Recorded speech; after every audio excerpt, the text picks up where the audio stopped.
Using the data from, this should be 6.5.2, revisiting this book problem, we want a 95% confidence interval for the mean difference in book prices. And what does it tell us between Amazon and the local bookstore?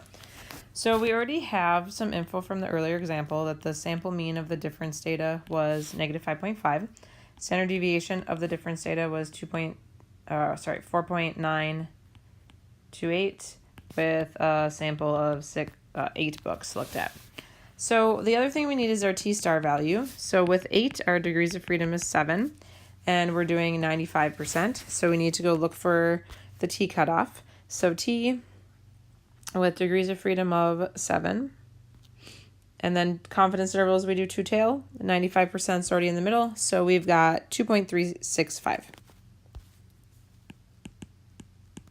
So our interval will be negative 5.5 plus or minus 2.365 times our s over square root of n. Notice that when we're doing these problems where we've paired up the data and we're left with just the difference data, that it really looks like a one sample problem, which is what we did in section 6.2.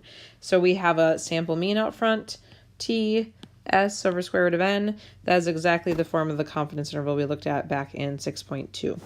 So this will give us interval from negative 5.5 plus or minus 4.119, giving negative 0.9619, negative 0.9619, negative 1.381.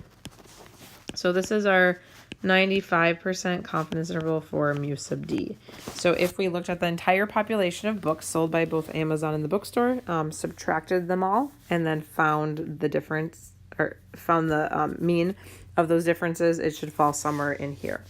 So we could say something like we are 95% sure that the population mean difference in book prices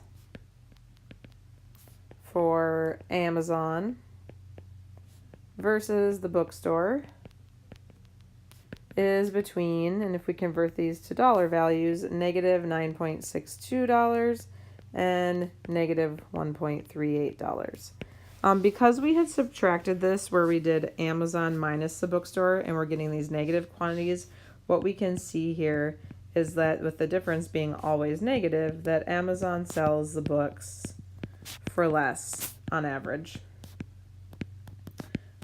So there may be some instances where it's more expensive, but on average, if we look at the entire population, we expect the difference to be a negative quantity.